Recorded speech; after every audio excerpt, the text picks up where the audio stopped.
Bueno, muchas gracias.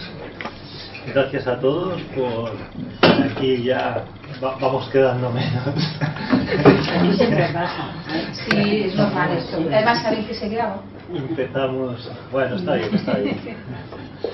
Con esta charla cerramos el ciclo de 3 conferencias en las que hemos hablado del legado de los Rosacruces y el legado particularmente de la Rosacruz moderna, de las escuelas surgidas del contexto de la teosofía, y por eso pensaba que podía ser interesante ver un poco qué dirección tomó la Rosacruz a partir de un poco de todas las ideas teosóficas, ¿no? Y vimos en la primera sesión los servicios de curación que vertebraban un poco todo el movimiento Rosacruz moderno.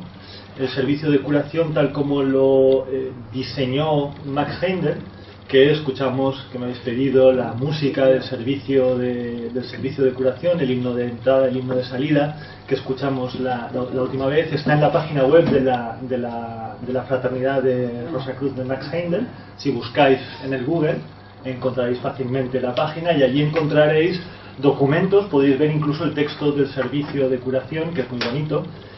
Y bueno, podéis comparar también un poco, ver un poco lo que hacen los Rosacruces, que le dieron, claro, trabajaron todo el tema de la curación dentro de un templo con unos himnos, con una serie de elementos que de alguna manera hacían que los participantes del servicio entraran de alguna manera con más intensidad, ¿no?, en aquello que se estaba haciendo. Y además el servicio de curación ponía un poco también como también sucede aquí, ¿no?, ponía unas exigencias de pureza que al final esas exigencias de pureza iban, de alguna manera, era como un aspecto nuclear del trabajo espiritual, ¿no?, de la fraternidad. O sea, es decir, para poder participar en los servicios de curación había que tener un nivel de pureza, como era, pues, por ejemplo, el vegetarianismo, no beber alcohol, etc., una serie de cosas, ¿no?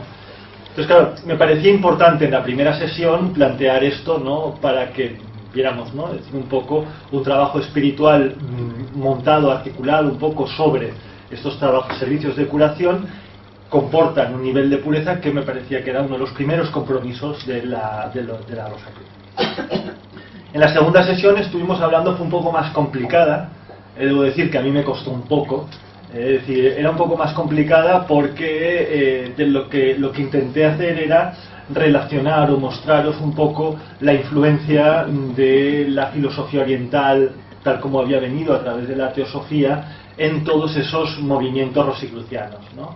Es decir, como por ejemplo en el camino que planteaba en el año 1907 Rudolf Steiner como la iniciación de los Rosacruces, habían elementos que eran muy orientales, como eran pranayama y demás, ¿no? Es decir, que por un lado dieron la espalda a Oriente y dieron la espalda a todos esos elementos orientales del yoga o del budismo, pero por otra parte los incluían, es decir, como si tuvieran su origen en la tradición occidental, que no lo tienen, ¿no? Entonces, claro, yo lo que llamé la atención fueron cómo habían cosas que venían de Oriente y que se incorporaron en el movimiento Rosacruz, que pretendía ser un movimiento puramente occidental, y por tanto entiendo que no se puede hoy en día, de estos movimientos aparte que salieron de la teosofía, no se puede hablar de una pureza occidental, porque no es cierto, ¿no? Y creo que lo demostré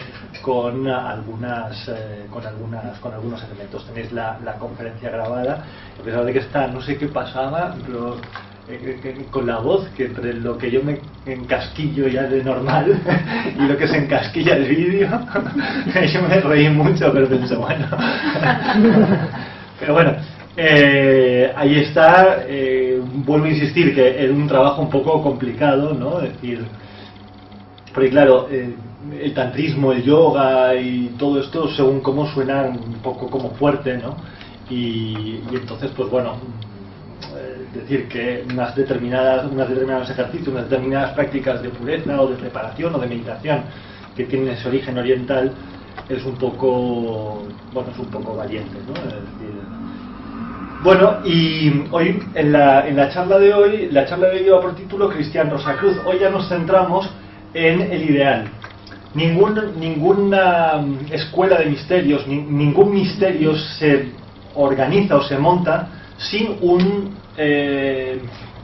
¿cómo diría? Sin un referente, ¿no? Es decir, está claro que cuando uno empieza a trabajar en una escuela espiritual, empieza a hacer un trabajo de pureza, de preparación, etcétera, etcétera, tiene un ideal de fondo que es el que le inspira, ¿no? Y para los Rosacruces, obviamente, ese ideal es Cristian Rosacruz. Por eso la conferencia lleva el título Arquetipo de los Nuevos Misterios, porque todo misterio siempre tenía, las religiones antiguas siempre tenía un arquetipo, bien fuera una divinidad, o bien en tiempos modernos y en el contexto del cristianismo, como ya una divinidad en principio no podía ser, era un personaje, o como veremos en esta conferencia, el cuerpo etérico de Cristian Rosacruz. Y este era el referente espiritual, digamos, el arquetipo a lo que los Rosacruces aspiran, ¿no? Llegar a conectar con ese cuerpo etérico de Cristian Rosacruz. Bueno, esta diapositiva la he pasado bastantes veces, pero para mí es bastante nuclear. ¿Se ve? Sí. En esta diapositiva explico un poco lo que a lo largo de los siglos ha sido la Rosacruz, ¿no? La Rosacruz fue primero una fraternidad evangélica en el siglo XVII, que es cuando aparece una orden masónica, es decir, en el siglo XVIII, y en el siglo XIX y finales del XIX y XX, en el contexto de la sociedad teosófica, fue una escuela de misterios. Entonces, claro, la fraternidad evangélica tenía, pues, allí está muy claro, allí aparece el Cristian Rosacruz como el personaje, allí aparece Cristian Rosacruz como un personaje legendario. La orden masónica, sabéis que tiene otro referente, el gran maestro, el maestro, digamos, de la francmasonería, sabéis que es Hiram Aviv, el constructor del templo de Salomón, tal como cuenta el libro de las Crónicas y el libro de los Reyes del Antiguo Testamento. Allí se habla de un constructor, el que construyó el templo, y este es el referente, por lo menos, de los tres grados principales de la masonería, de aprendiz, compañero y maestro, ¿no? Es decir, todos los maestros, de alguna manera,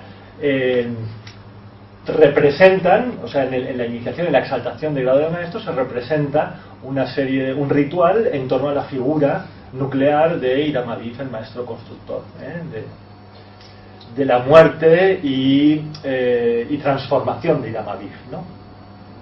Y en la escuela de misterios, claro, yo, como os dije en la primera conferencia, claro, la doctrina secreta se construyó, se elaboró, se desarrolló primero a partir de una serie de libros originariamente budistas en el Tíbet, ¿no? Y en torno a la idea del budismo esotérico, ¿no? Entonces, cuando estamos hablando de una moderna escuela de misterios, veremos que a este personaje, este nuevo arquetipo, también de alguna manera incorpora elementos de la filosofía budista.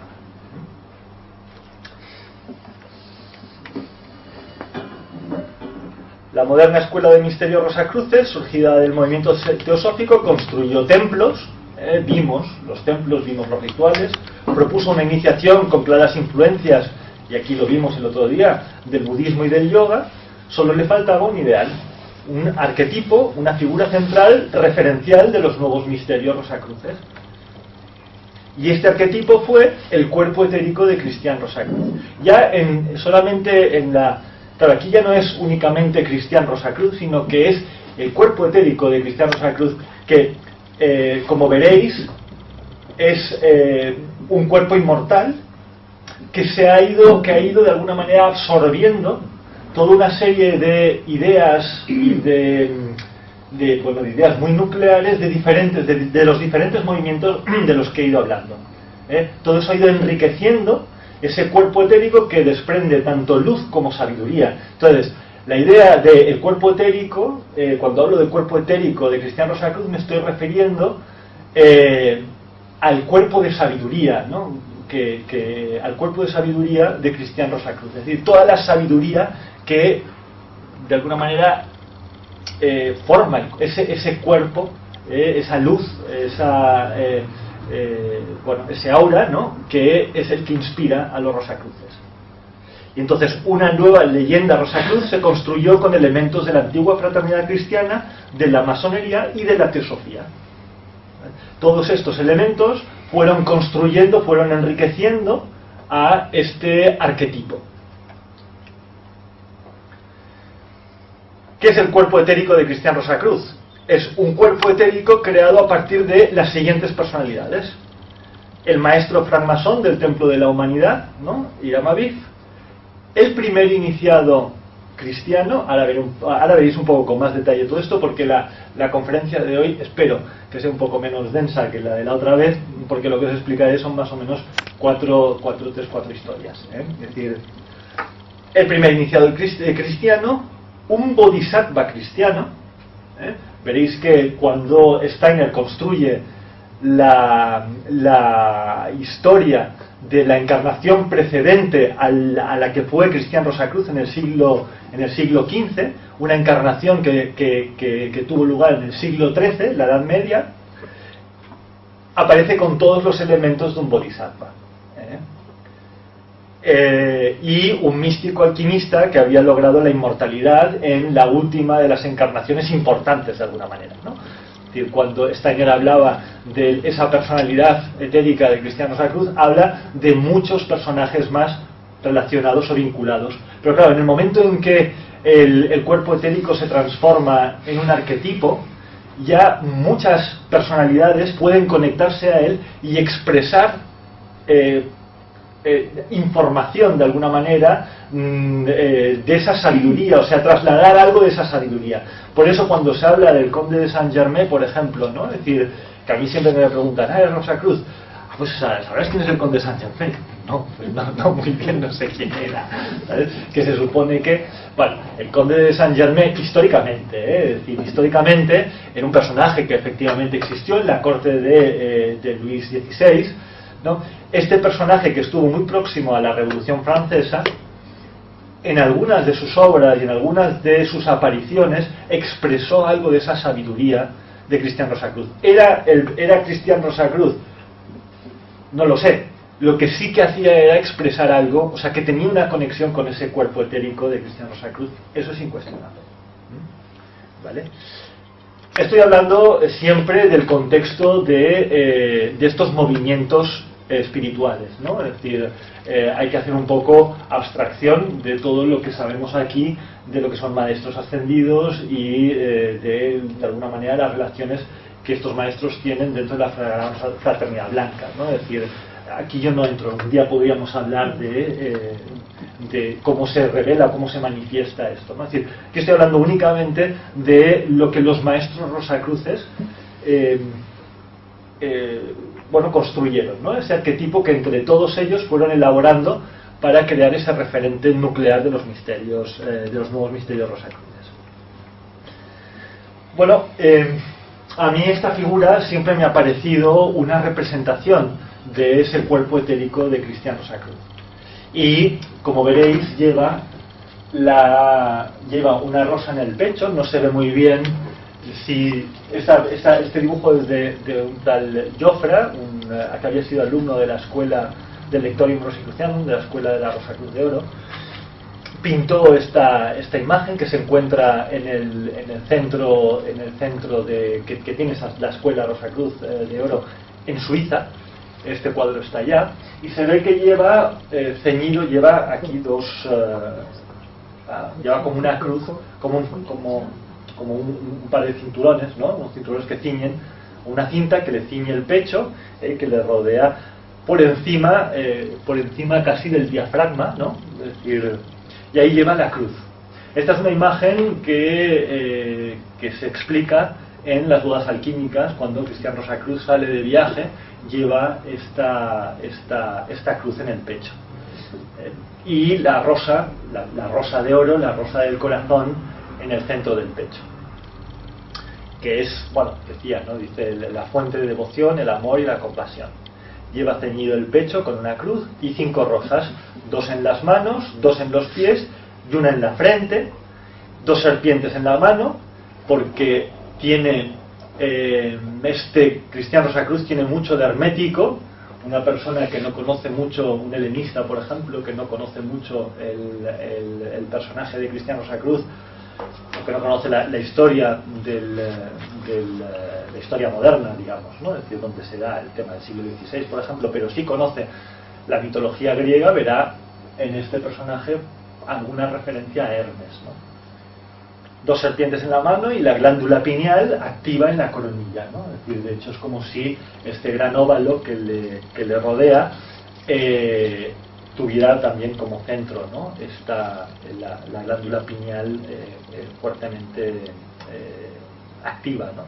Y está rodeado por una preciosa aura dorada, pero fijaos que alrededor violeta. Si os acordáis también de lo que hablamos el otro día, ya hablamos un poco del violeta, que es la mezcla del rojo y el azul, que son los 2 colores de la sangre, ¿no? Es decir, la sangre arterial y la sangre venosa, ¿no? Y ya vimos cómo, por ejemplo, en el tantrismo, las divinidades tántricas, muchas son de color azul y roja copulando, ¿no? Es decir, y que muchas de ellas tienen auras de este color violeta al entremezclar, digamos, los dos colores. A ver.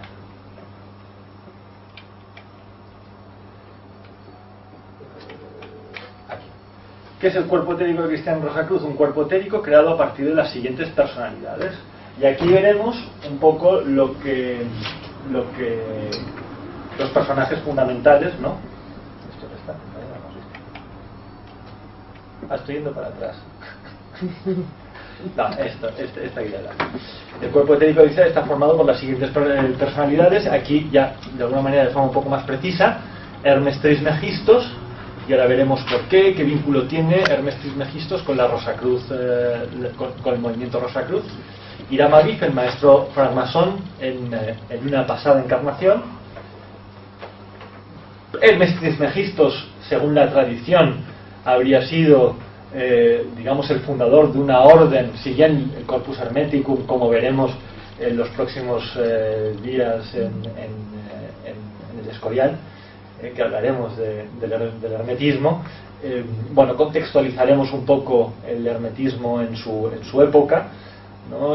Pero bueno, en cualquier caso, hermetismo, Hermes, el gran sacerdote del templo de Hermes, es mucho más antiguo que el hermetismo que es de una etapa, digamos, de los primeros siglos de la era cristiana, ¿eh?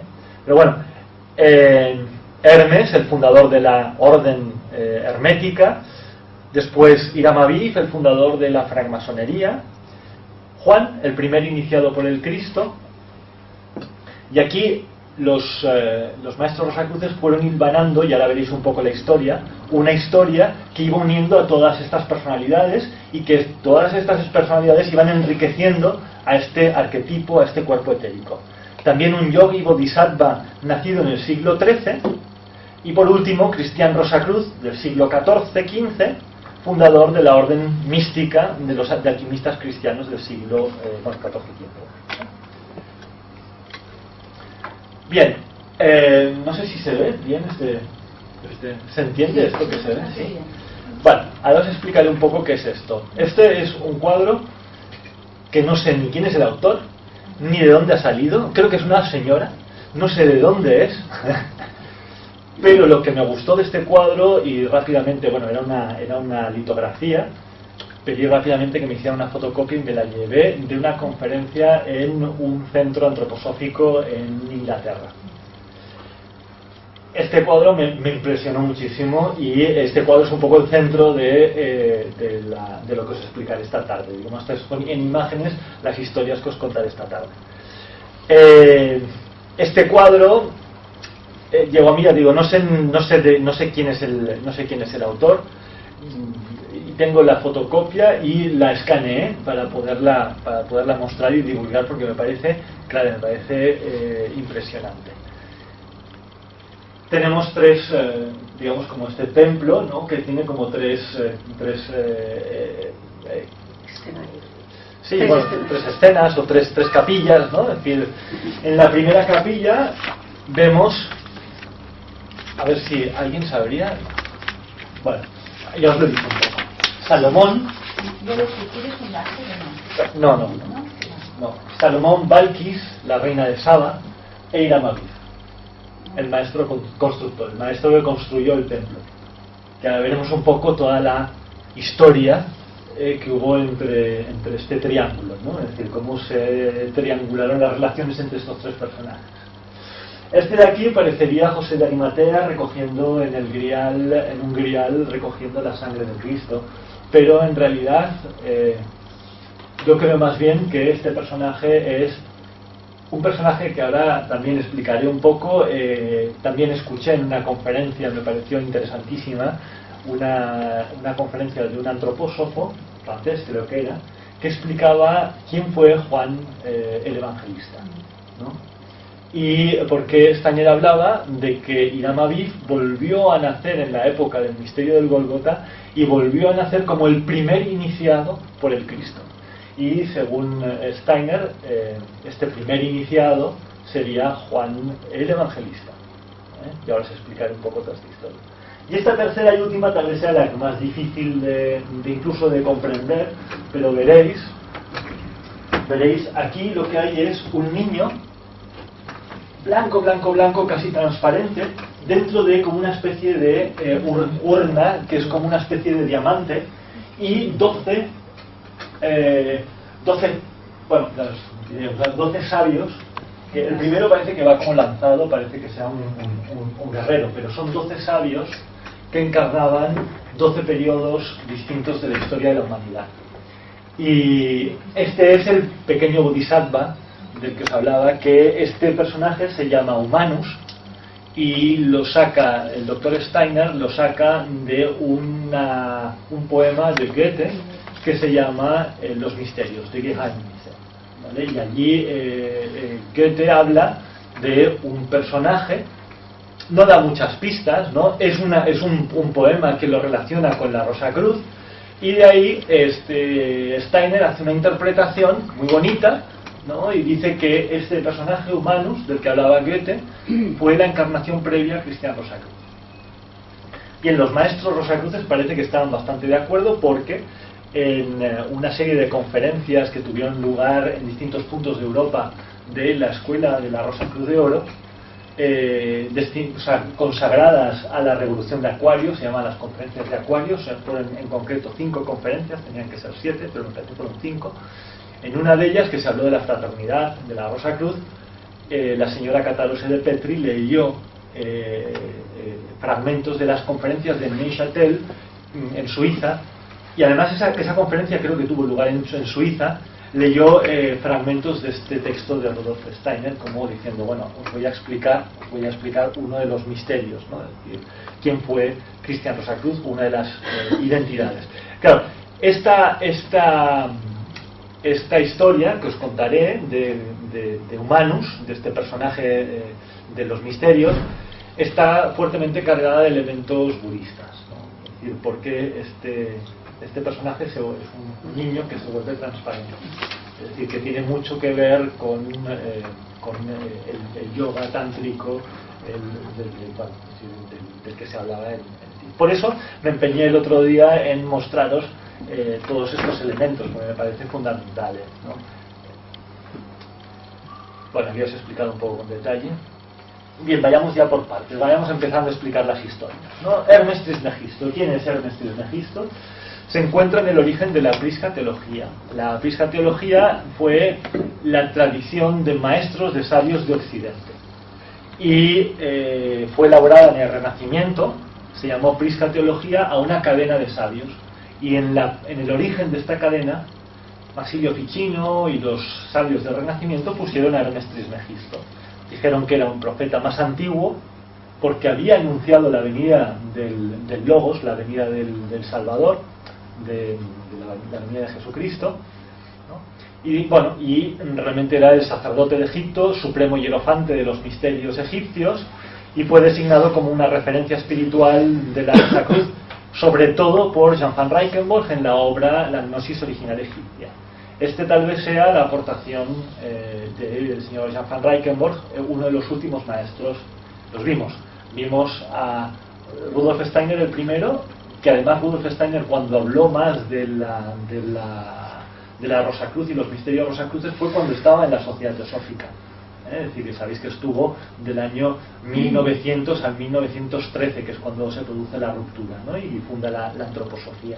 Pues cuando más habló de rosacrucianismo fue durante sus años como teósofo, y dio una, como os comenté, dio una conferencia muy importante. Bueno, organizó uno de los encuentros internacionales de conferencia internacional de la Sociedad Teosófica en Múnich.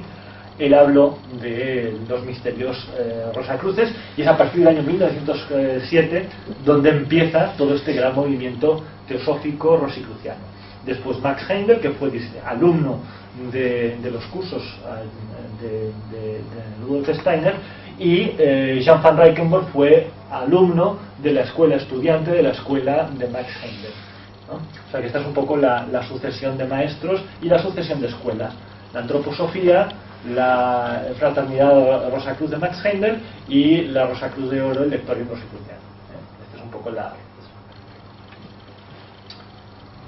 Ya, voy para atrás.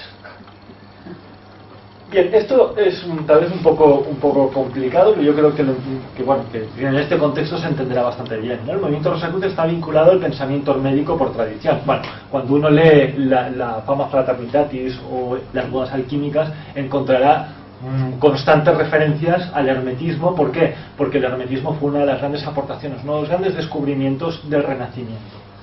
Aquí no quiero avanzar cosas de las conferencias que daré en el Escorial, pero bueno, quedaros un poco con esta historia, ¿no? Es decir, el movimiento Rosacruz es un movimiento hermético, fundamentalmente hermético. Lo que pasa es que no es exclusivamente hermético, sino que es hermético y cristiano. Por eso los rosacruces eran místicos cristianos y alquimistas. Y la alquimia sabéis que es el gran arte hermético, ¿no? Los maestros rosacruces relacionaron los periodos culturales post-atlantes de la siguiente manera. Vale. Steiner habló de que tras en nuestra época, digamos, en la historia reciente, digamos, los periodos de alguna manera los periodos actuales de desarrollo de la actual humanidad, ¿no? Él los dividió en 7 periodos culturales, y él puso el acento, dijo, bueno, ya creo que no se debería hablar de subrazas, ¿no? Sino que debería hablarse más bien de periodos culturales, ¿no? Y entonces habló de 7 periodos culturales, pero en realidad se está refiriendo a subrazas. Dice que en el periodo Atlantes sí que se podía hablar de subrazas, pero en nuestra época decía que había que dejar un poco de lado y centrarse en lo que aportaron las distintas subrazas, ¿no? Es decir, a la cultura y al desarrollo de la humanidad. Y se habló de un primer periodo, el periodo proto-hindú, en el que los 7 rishis habrían compendiado y habían reelaborado toda la sabiduría atlante. Por eso eran 7 rishis que de alguna manera encarnaban o recogían toda la sabiduría de los 7 periodos atlantes, ¿no? Y la reescribieron en los Vedas, o parte de ello en los Vedas. Y en los Vedas y en las Upanishads veremos sobre todo que se pone el acento en la unidad de la divinidad, ¿no? El segundo periodo, él habló de un periodo protopersa, donde el gran iniciado, el gran digamos director de ese periodo fue Zaratustra, Zoroastro, y en este periodo se desarrolló sobre la idea de la dualidad, ¿no? La dualidad de principios.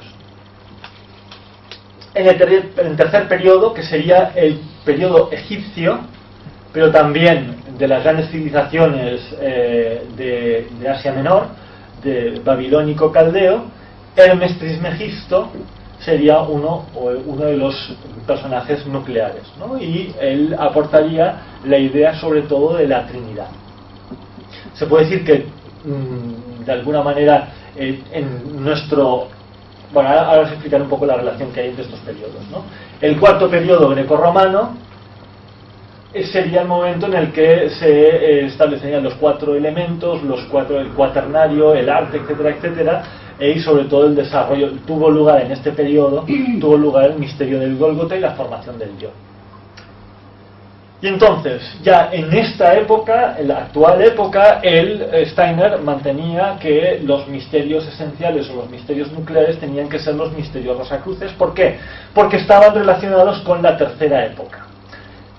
¿Recordáis un poco cuando hablamos del cuerpo físico, el cuerpo etérico, cuerpo astral? El yo, hablaba Steiner, ¿no? Sería el nuclear, el poder del pensamiento.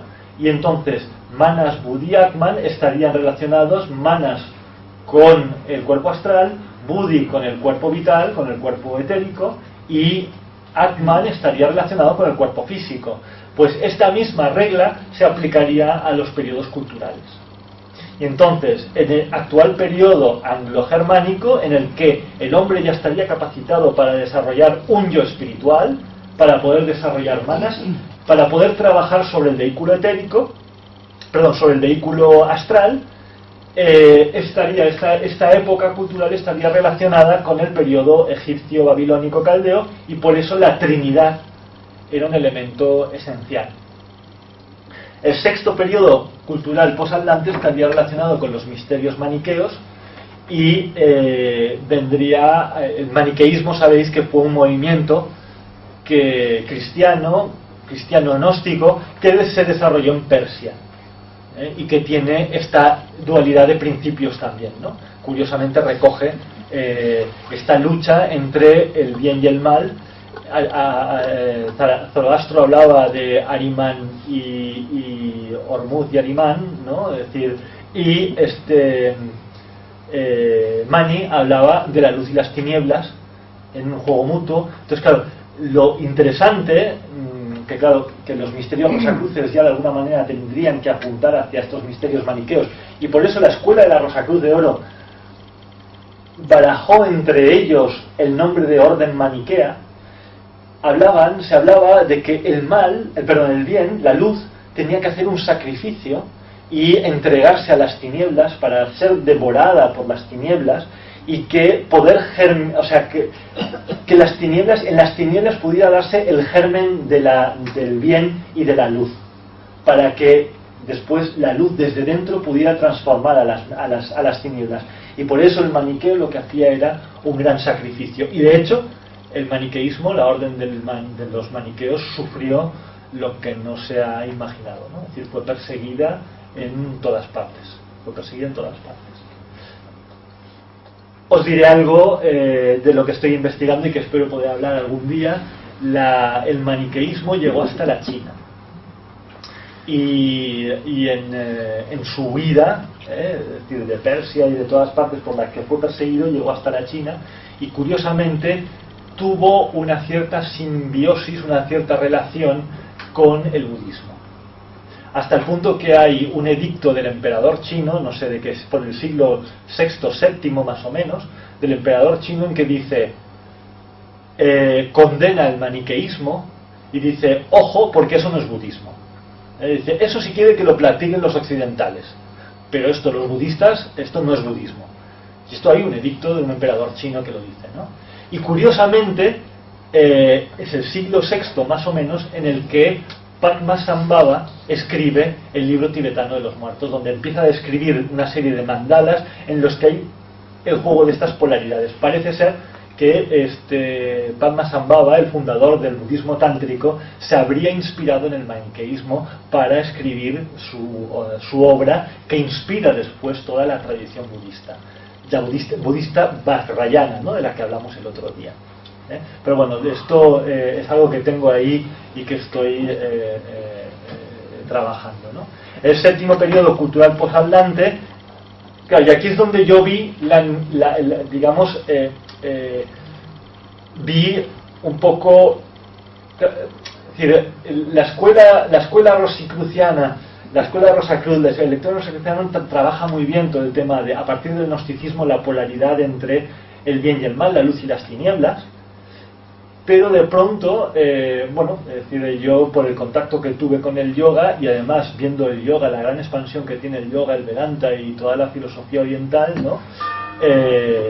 Bueno, pensé que era una herramienta muy interesante, si no para el presente, para el futuro. Y bueno, a ver, cuando se habla hoy en día de que en los Estados Unidos hay 20 millones de practicantes de yoga, para mí está muy claro que se está preparando algo, ¿no? Es decir, igual no en fechas muy recientes, pero probablemente estas almas que hoy en día están practicando el yoga y están de alguna manera conectando con esta tradición, es muy probable que en próximas encarnaciones ya tengan herramientas para poder trabajar, es decir, lo que decía Steiner, ¿no? Es decir, para poder trabajar precisamente el misterio del Atman, el misterio de la unidad, ¿no? Es decir, bueno, bien, ¿por qué os explico todo esto? Os explico todo esto porque el quinto periodo posaldante, el quinto periodo cultural anglo-germánico que llamó Steiner, estaba estrechísimamente vinculado con el periodo egipcio y con Hermes Trismegisto, ¿no? La Rosacruz estaría relacionada con el pensamiento de Hermes Trismegisto. La idea egipcia de la Trinidad aparece constantemente en la obra alquímica de Cristian Rosacruz, como el Trigonuminium, como los 3 templos de las bodas alquímicas, como los 3 principios de la obra alquímica que tenéis aquí representados. No sé si conocéis un poco toda esta simbología, ¿no? Es decir, aquí tenéis, bueno, estas son las figuras secretas, tenéis el azufre, el mercurio y la sal, ¿no? Que son, digamos los 3 principios esenciales de la alquimia, ¿no? Es decir, que tienen muchas lecturas y tienen lecturas muy profundas, ¿no? Bueno, es decir, esto es hermetismo puro y veis que un texto tan fundamental como es las figuras secretas de los Rosacruces, que sería el 4º manifiesto. Los manifiestos Rosacruces ponen la fama, la confesio, la fama fraternitatis, la confesio del siglo XVII, las bodas alquímicas en el siglo XVII también, que se fueron publicando una en 1614, otra en 1615 y otra en 1616. ¿Vale? Y en el siglo XVIII apareció un gran tratado de imágenes, que es esta obra, las figuras secretas de los Rosacruces, que si uno quiere conocer, digamos, el lenguaje rosicruciano en simbolismo, en símbolos y figuras, tiene esta obra que es una maravilla, ¿no? Pues ahí tendréis muchísimas referencias, la tabla esmeralda, en fin, muchísimas referencias a los misterios herméticos, ¿no? Bien, este es uno de los personajes de las personalidades que enriquecen, de la sabiduría que enriquece a ese cuerpo etérico de Cristian Rosacruz. El siguiente es Hiram Aviv. Entramos en la siguiente historia. Hiram Aviv, arquitecto del templo de Jerusalén, ¿no? Estamos en la época del rey Salomón, el libro de las crónicas, el libro de los reyes, ¿no? Sabéis que el reino de Israel, que nunca fue gran cosa, pero le han dado mucho bombo, pues, culturalmente sí que fue un gran referente, ¿no? Es decir, pero en su momento era un reino pequeñito. Lo que sucede es que estaba en una zona que, bueno, a medio, o sea, estaba en el lugar de paso de los grandes imperios. Que los egipcios subían para el norte, pasaban y arrasaban Palestina. Que los persas bajaban hacia África, arrasaban Palestina. Que los romanos iban para allá, arrasaban Palestina, ¿no? Es decir, ha sido un pueblo, o sea, una zona tremendamente castigada, pero porque está en un enclave que es tremendamente estratégico, ¿no? Bueno, pues allí la tradición israelí, la tradición hebrea, cuenta que hubo un reino muy importante, donde hubieron reyes muy sabios, y el rey sabio por antonomasia es Salomón. Pues bien, en el libro de los reyes y el libro de las crónicas cuenta cómo Salomón quiso construir un templo para Yahvé, para Dios, Yahvé, Jehová, ¿no? Y como y aquí empezaré un poco a dar los claves, como el pueblo hebreo, el pueblo judío, es un pueblo pastor, desciende de alguna manera, tiene un vínculo especial con Jehová, que Jehová es una divinidad, dijeron los maestros teósofos, ¿no? Una divinidad lunar. Entonces, los israelíes eran la descendencia de Abel Set, el pueblo que hacía el sacrificio agradable a Dios. Sabéis que en la leyenda del Génesis los dos hijos, teóricamente, bueno, que no son hijos, bueno, toda esa leyenda se ha ido escribiendo, Caín y Abel, ¿no? Abel ofrecía a Jehová, le ofrecía las primicias de su rebaño, y ese sacrificio era agradable a Dios, ¿no? Es decir, y le daba su bendición.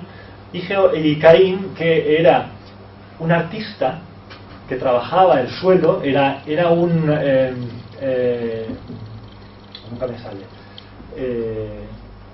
a los nómadas y los sedentarios, ¿no? Es decir, los pueblos sedentarios, los pueblos que trabajan la tierra, la agricultura, ¿no? Ahí podemos ver un poco la historia de en el mito de Caín y Abel vemos un poco la historia de los pueblos, ¿no? Los pueblos pastores, los pueblos nómadas y los pueblos que construyen las grandes civilizaciones, los templos, etcétera, etcétera, que eran pueblos sedentarios, ¿no?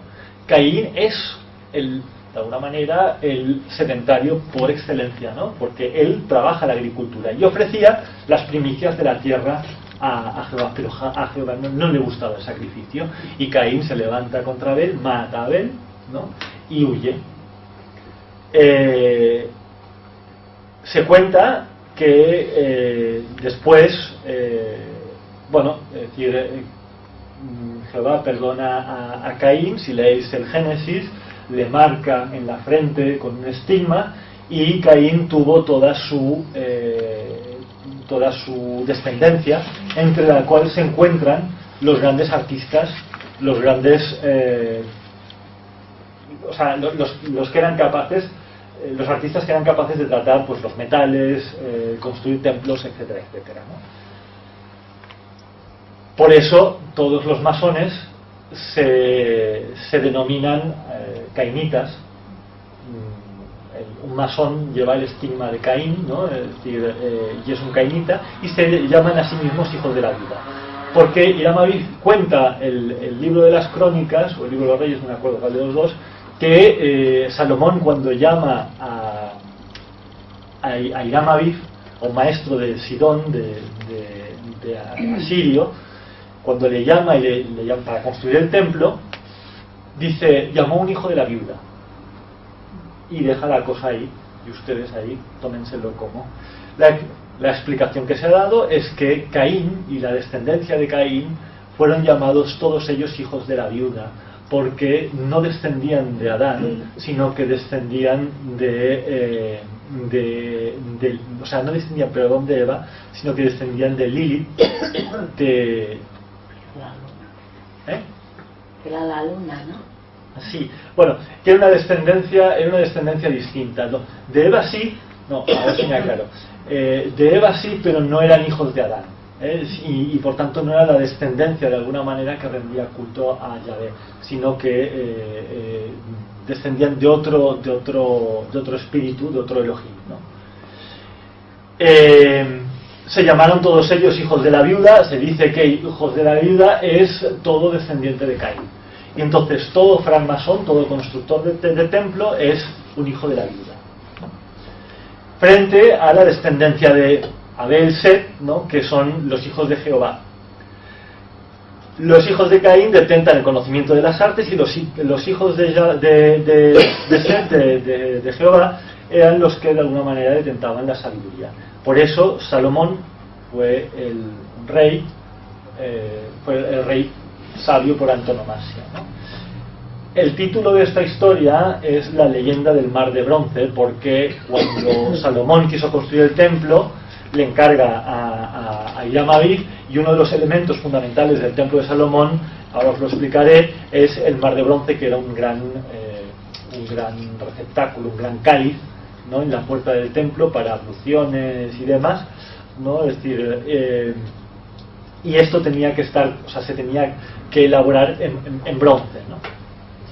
Bien, el rey Salomón quiso construir un templo a Dios, pero no conocía el arte, por tanto llamó a Hiram Abiv, maestro masón, hijo de la viuda, quien construyó el templo, pues era el gran experto en el arte de los metales. Bien, cuando estaba en proceso de construcción el templo, apareció este personaje que lo desbarató todo. La reina de Saba llega a la corte de Salomón, se enamora al principio de Salomón, y Salomón se enamora de ella, pero cuando ve el templo quiere conocer al arquitecto porque reconoce a un hijo de la viuda. Se dice que Balquis, la reina de Saba, también era una hija de la viuda.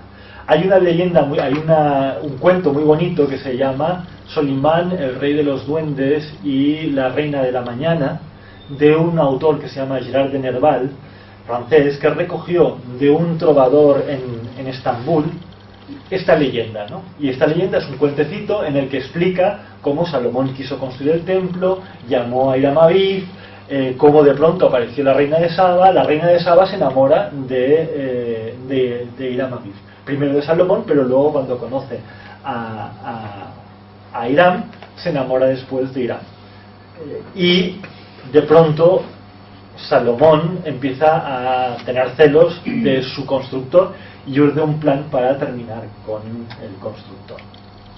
Cuando Hiram Abiv fundió los metales para crear el mar de bronce, dos aprendices de masón, traidores, mezclaron unas gotas de agua con el fuego, provocando un inmenso incendio. Esto explica la leyenda. Esta es una leyenda que también dentro de algunos grados de la masonería se trabaja.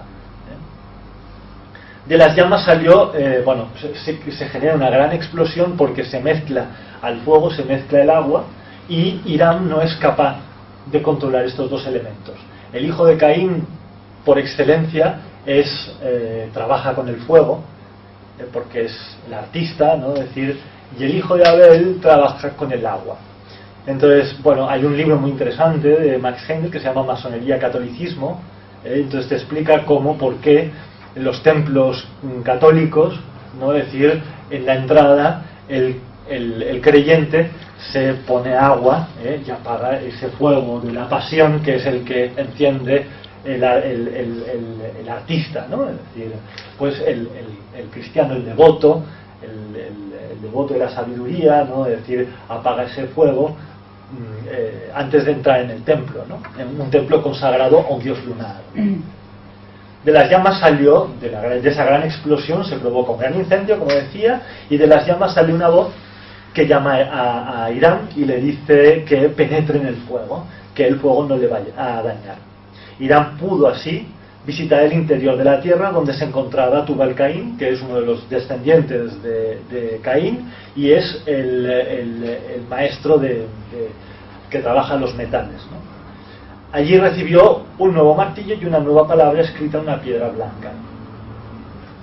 Este texto que os leeré a continuación está sacado del libro Masonería y Catolicismo, en el cual ya el maestro Max Heindel, el maestro Rosacruz Max Heindel, explica cuál fue la revelación que recibió Hiram de Caín. Dice: tú, Hiram, estás destinado a morir sin ver realizadas tus esperanzas, pero a la viuda le nacerán muchos hijos que mantendrán viva tu memoria en el rodar de los siglos, y al final aparecerá uno mayor que tú. No despertarás hasta que el león de Judá te levante con el perezoso zarpazo de sus garras. Perdón, con el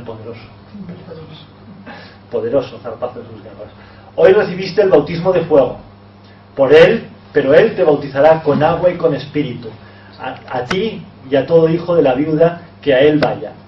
Será mayor que Salomón y edificará una nueva ciudad y un nuevo templo en donde adoren las naciones.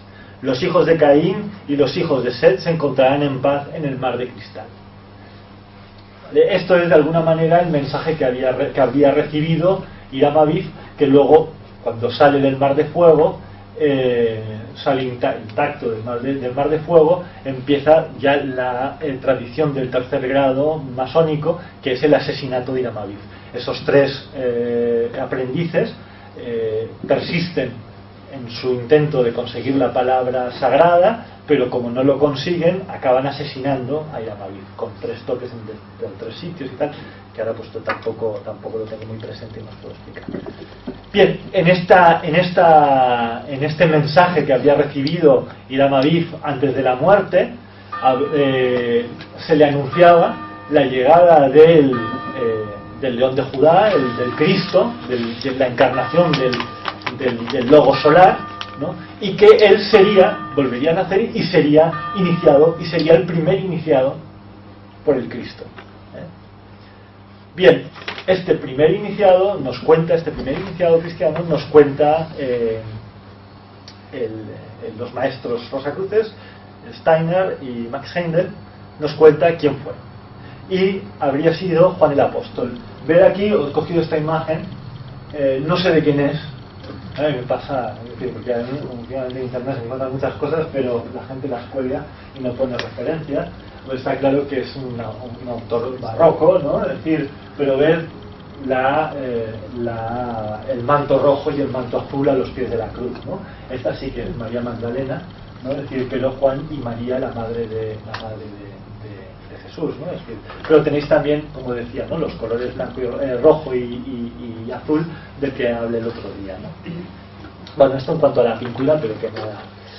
Discípulo amado de Jesús, Juan Apóstol, presenció el misterio del Gólgota, el Cristo en la cruz.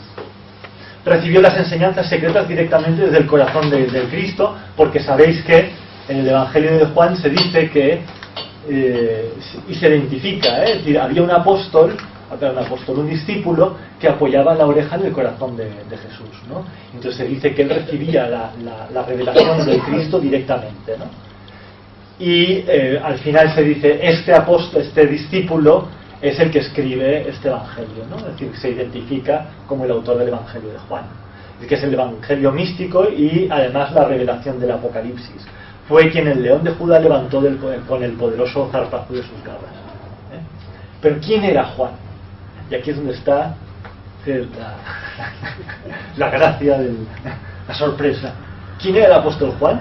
Según Rudolf Steiner, fue el primer iniciado en los misterios de Cristo. Su nombre real era Lázaro. Muchas veces se habla de Lázaro Juan.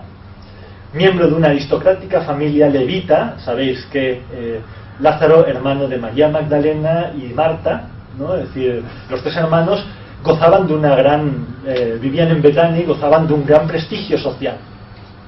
Los 3 eran príncipes levitas. Lázaro, dice Steiner, no murió, sino que fue iniciado en los misterios del Cristo y habría sido una muerte mística. Tras la resurrección de la tumba, Lázaro recibía el alma de Juan el Bautista y pasó a adoptar el nombre místico de Juan. Vale. Esta tiene un poco simbólicamente la cosa funciona muy bien, porque Juan el Bautista es el que anuncia la llegada de, ¿no? Es decir, es la voz que clama en el desierto, ¿no? Es decir, y el masón lo que busca es la palabra, ¿no? Es decir, hay un poco Juan es el que busca la palabra perdida y Cristo el que la porta, es el logos, es la palabra, Bueno, es decir, esto a nivel simbólico, es decir, funciona bastante bien, ¿no? Y Lázaro en realidad, bueno, esta cosa extraña de que había recibido el alma de Juan el Bautista, cuando uno lee la Pistisofía o los evangelios gnósticos no se extraña demasiado, porque el Cristo en los planos etéricos trabajaba con las almas. Dice, yo a Juan dice, a la personalidad de Juan, para la personalidad de Juan cogí el alma de Elías y el alma de Yao, que es uno de las conferencias que son uno de los temas de los que hablaré más adelante en el próximo trimestre. Yao es un personaje muy importante dentro de los misterios gnósticos, ¿no? Y es un personaje muy especial del cual el Cristo coge el alma junto con el alma de Elías para formar el alma de Juan. Bien, pues luego el alma de Juan es la que recibe Lázaro en su iniciación. Por eso, a partir de la iniciación, deja de llamarse Juan, perdón, deja de llamarse Lázaro y pasa a llamarse Juan. Y la cuestión es que la resurrección de Lázaro está en el Evangelio de Juan, está en un momento anterior a la llamada de los discípulos, y se habla de él, ya veréis, ¿no? Es decir, se habla de él, si leéis el Evangelio de Juan, se habla del con posterioridad a Lázaro. Yo estuve chequeando un poco todo esto y efectivamente funcionaba bastante bien. En los evangélicos gnósticos, además, Juan y María Magdalena tienen un protagonismo muy relevante. Son los discípulos que comprenden mejor el mensaje del Cristo, tanto Juan como María. Es decir, hay un evangelio de María Magdalena, pero es que además en la Pistis Sofía son los discípulos que se les ve como más informados, que hacen de alguna manera las preguntas más profundas, ¿no? Según Steiner eran hermanos Lázaro, Juan y María. Los dos habrían recibido una iniciación del Cristo, y María fue purificada por 7 daimones planetarios. Esto está sacado del Evangelio de Lucas, cuando, claro, que esto la Iglesia lo ha vendido como María, la gran,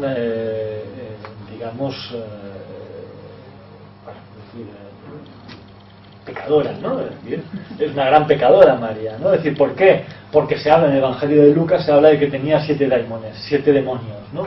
Y le sacaban los 7 demonios y demás, ¿no? Y luego se la relaciona con la mujer aquella de la piedra, en fin, toda esta historia, ¿no? Es decir, pero lo cierto es que las auténticas iniciaciones helenísticas, y esto también lo veremos cuando hablemos del hermetismo, en aquella época el atravesar las 7 esferas planetarias era purificarse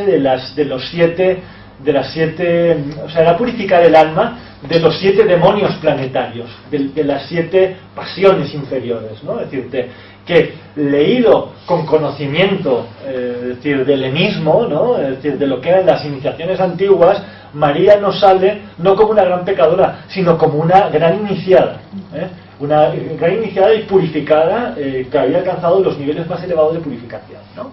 Pues bueno, estos dos grandes personajes, Lázaro, Juan y María, eran hermanos, ¿no? Y por eso aparecen en aquel cuadro, bueno, por eso no lo sé, pero en aquel cuadro aparecen ambos a los pies de la cruz junto con la madre, ¿no? En el Evangelio de Juan hay un personaje misterioso, y esto siguiendo ahí buscando, si queréis indagar un poco, ¿no? Que acompaña a Jesús al Sanedrín y que deja entrar y que le dejan entrar porque conoce al sumo sacerdote. Dice, es decir, había uno que conocía al sumo sacerdote. ¿Por qué conocía al sumo sacerdote? Porque era levita, porque era un miembro de un príncipe levita, un miembro de la casta más alta de judía, ¿no? Es decir, y este era Lázaro Juan. Es decir, este es el que pasa y acompaña al Cristo al Sanedrín, ¿no? Y que intercede además por él, y que deja entrar a Pedro también en el Sanedrín, que es cuando el Pedro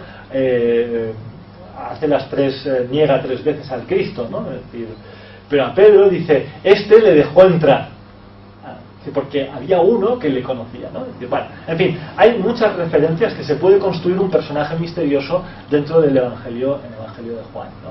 Y que luego, pues bueno, claro, ya en el Apocalipsis, en la revelación, ya aparece su plenitud, ¿no? Cuando a él se le revela el logo, se le revela como en este cuadro del Durero, ¿no? Es decir, al principio del Apocalipsis, ¿no?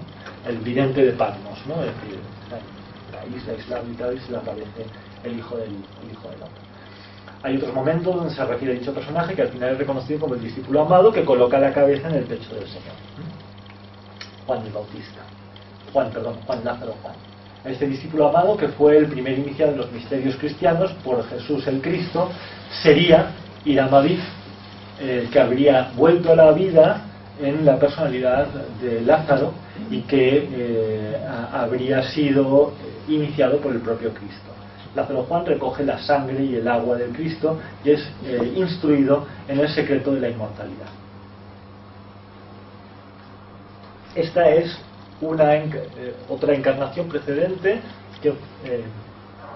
que conforman de alguna manera la sabiduría, ese cuerpo etérico de cristianidad. La siguiente encarnación de Hiram Aviv, Lázaro Juan, de este personaje, de Cristian Rosacruz, es el iniciado en los nuevos misterios, es humano. Es decir, ahora ya nos llega un personaje que ha sido fuertemente tocado por el Cristo, como primer iniciado cristiano. Y aquí ya sí vemos una cierta influencia teosófica, una cierta influencia oriental, porque nos aparece este personaje humano como la explicación que da Steiner de esta historia, de este personaje, es muy parecida a un yogi, un bodhisattva. Este personaje habría nacido, un joven de 14 años, habría nacido en el siglo XIII y recibió una misteriosa iniciación. Sobre esta conferencia es muy bueno, es muy interesante, porque Steiner dice: en un lugar de Europa que todavía no puede ser revelado, tuvo lugar el encuentro de una logia de 12 miembros a la cual se sumó un 13º. Este 13º es humano, es este niño, ¿no? Este niño joven. Esto es lo que explica Goethe, ¿no? Es decir, y dice no puede ser revelado. Por el momento no puede ser revelado. Pero si uno va rascando y va tirando, resulta que el propio Goethe, cuando le preguntaron ¿qué es aquella historia que explicabas en el poema de los misterios?, dice, eso tuvo lugar, dice Goethe, tuvo lugar en un lugar de Europa como la montaña de Montserrat.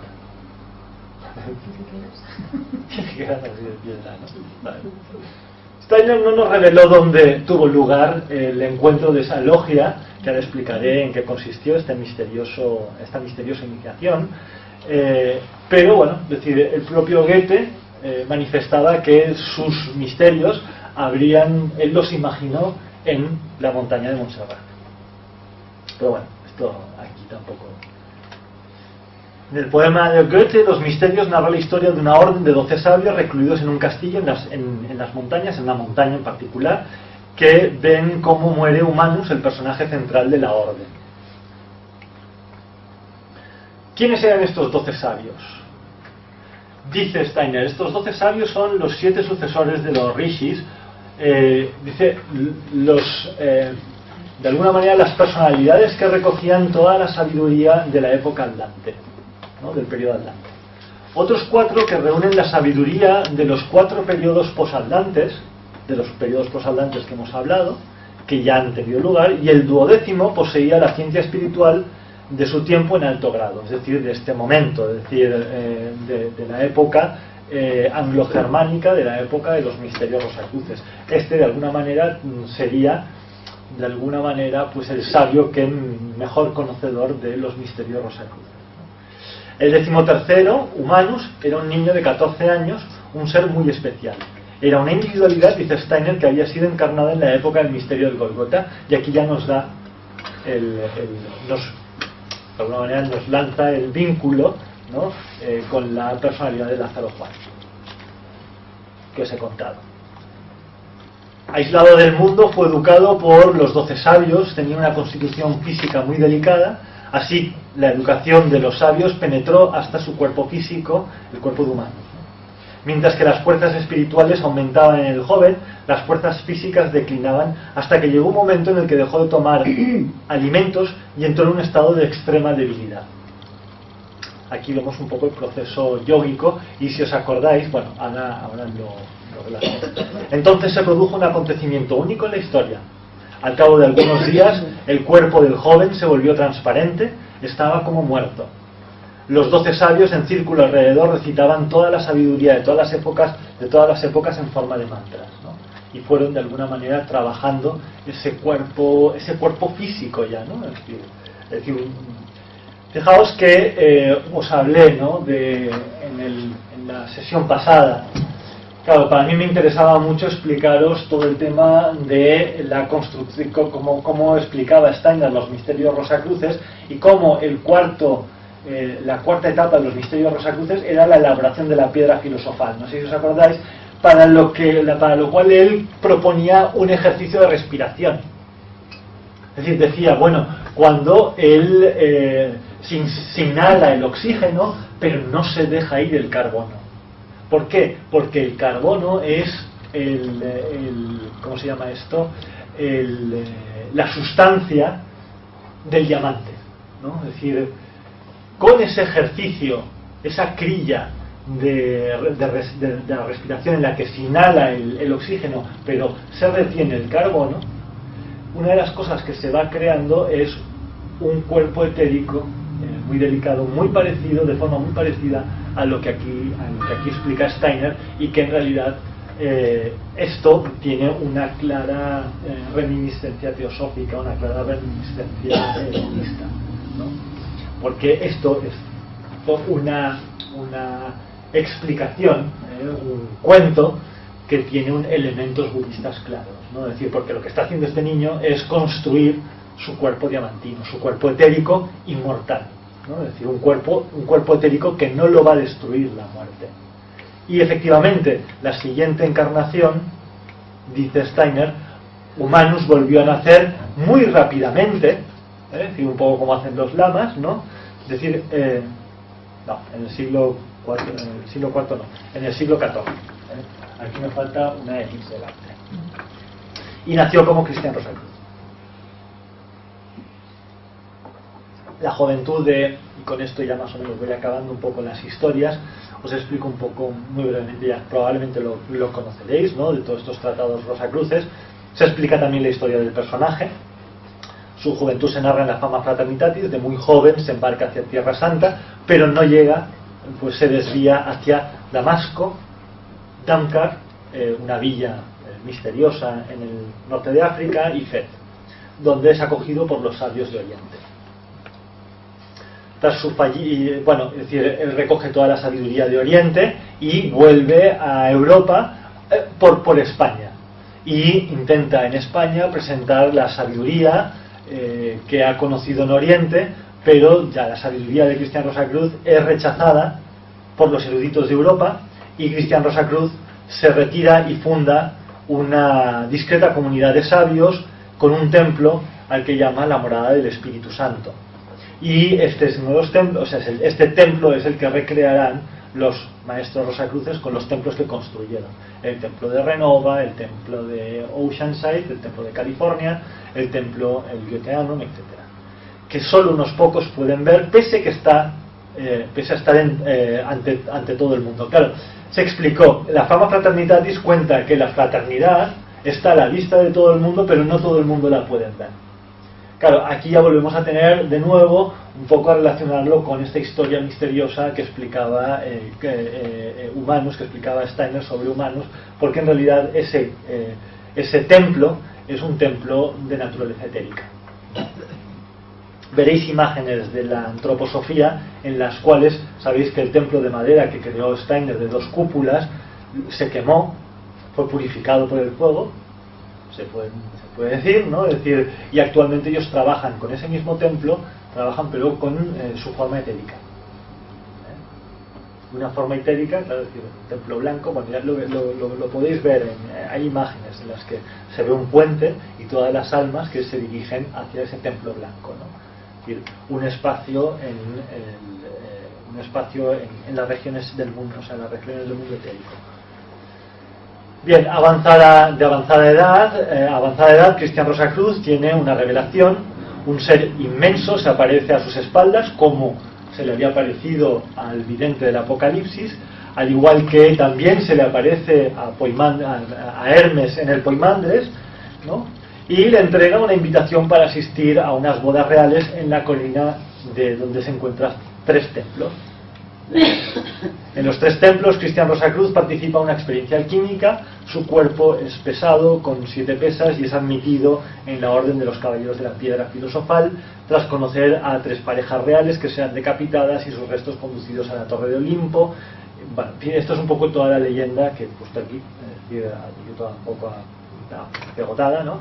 Es decir, es un poco toda la aventura, digamos, de las bodas alquímicas, ¿no? Es decir, Cristian Rosacruz y el grupo de elegidos, de miembros de la orden esta de caballeros de la piedra filosofal, son conducidos, ven primero a los reyes, las tres parejas de reales son decapitadas, son llevadas a la torre de Olimpo, una torre de siete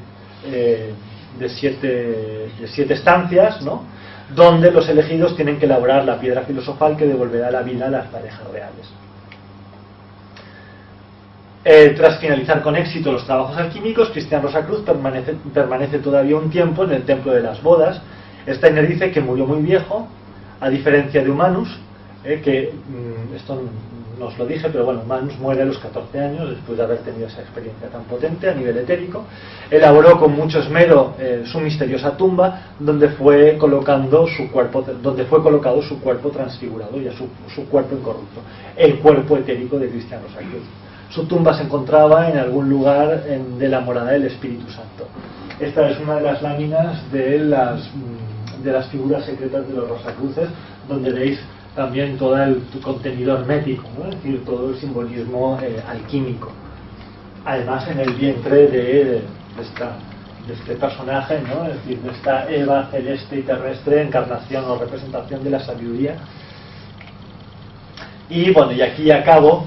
Este templo funerario de Cristián Rosacruz, este templo tumba, es el espacio, de alguna manera, donde se encuentra este cuerpo etérico de Cristián Rosacruz. Os recomiendo la lectura de la Fama Fraternitatis, donde encontraréis las referencias a esta región, o sea, a esta construcción etérica donde se encontraba el cuerpo incorrupto, ¿no? Es decir, y decía CRC, con este compendio del universo yo he hecho un templo tumba, ¿no? Los hermanos encontraban el templo tumba, que era un compendio del universo. En el centro había un altar donde estaba enterrado el cuerpo intacto y bello de Cristián Rosacruz, de CRC, que resplandecía como un sol, el cuerpo etérico de Cristián Rosacruz.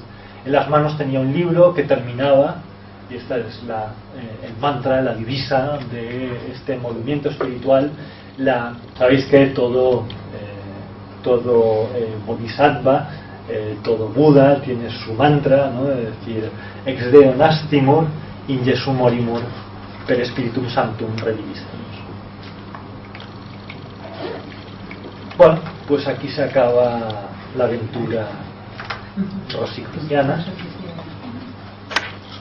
con la elaboración de este arquetipo esencial para poder de alguna manera, o sea, culmina toda la obra, la gran obra de los Rosacruces modernos, y como veis, enriquecida, ¿no?, es decir, con todos esos personajes que fueron de alguna manera dotando de sabiduría al cuerpo etérico que se encuentra en algún lugar del cosmos y al que muchas personalidades conectan a través de sus rituales y demás, y que bueno, que ha inspirado a muchos seres humanos, muchos buscadores y gente que ha hecho grandes aportaciones a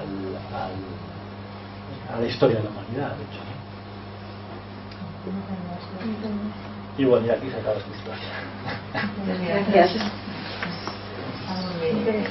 Sí, hay una cosa solamente, quiero decir de que aquí lo que están explicando sobre todo es lo que ocurre en el etérico, pero que pasa lo mismo o sea, si nosotros conocemos cómo funciona el pensamiento, que ya lo hemos ido también pues gracias a libros de texto que tenemos de básicos de teología, es muy interesante cómo se van formando esos pensamientos, crean forma, y entonces pues depende de la cantidad de energía que se va poniendo, va teniendo cada vez más, lo que decías, ¿no? No se deteriora y cada vez es más fuerte. Entonces esto ocurre, pues por ejemplo, pues en cada uno de las escuelas de misterios que también hacen, ¿no? O sea que esta es una que está muy bien porque está totalmente vinculada al tema de la sanación, como comentabas, y que entonces a través de ello han seguido haciendo también a nivel moderno en cada uno de las diferentes, podemos decir, ramificaciones que se han hecho por el mundo. Y lo mismo que ocurre, por ejemplo, pues por decir algo, con la escuela arcana, cuando hacen los triángulos y las meditaciones, o en cada uno de los que se hace, por ejemplo, pues en los mantras a nivel, o los ashrams que tienen pues a nivel de la parte de la India, o a nivel de los mantras en la parte budista, o en cada uno de los sitios. Está muy bien porque es una de las maneras también de empezar a acercarnos a lo que se puede hacer, ¿no? Estas conferencias de Neuchâtel las dio Steiner en una logia. A mí me gusta recuperar la palabra logia para las ramas, ¿no? Es decir, a la logia Cristian Rosacruz de Neuchâtel. Precisamente fue invitado por los suizos, y en una logia teosófica, ¿no? de Neuchâtel, él dio las conferencias estas sobre humanos, ¿no? Es decir, sobre la personalidad de Cristian Rosacruz. O sea que se fueron dadas en el contexto teosófico completamente. Claro, es que es teosofía. O sea, quiero decir, la teosofía es sabiduría divina y viene de todos los sitios. Y el tema de lo de las ramas y las logias, dicen que de toda la época que hubo la guerra en España y después la época de la dictadura, pues aunque en Sudamérica pues se llamaba logia, pues aquí fueron ramas. Lo que ocurre es que ya llevamos 50 años diciendo ramas, y entonces pues se ha quedado con rama, ¿no? Pero que bueno, que se entiende perfectamente que rama y logia pues es lo mismo, es para diferenciarlo un poco del tema masonería, que no es, porque no hay diferencia, o sea, a nivel de, no hay diferencia, pero me refiero que de cara a lo que había antes, pues por eso, esta es la única cosa.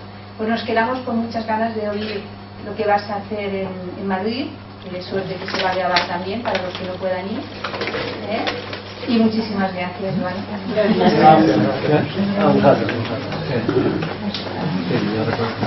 Joan, pots posar l'última diapo?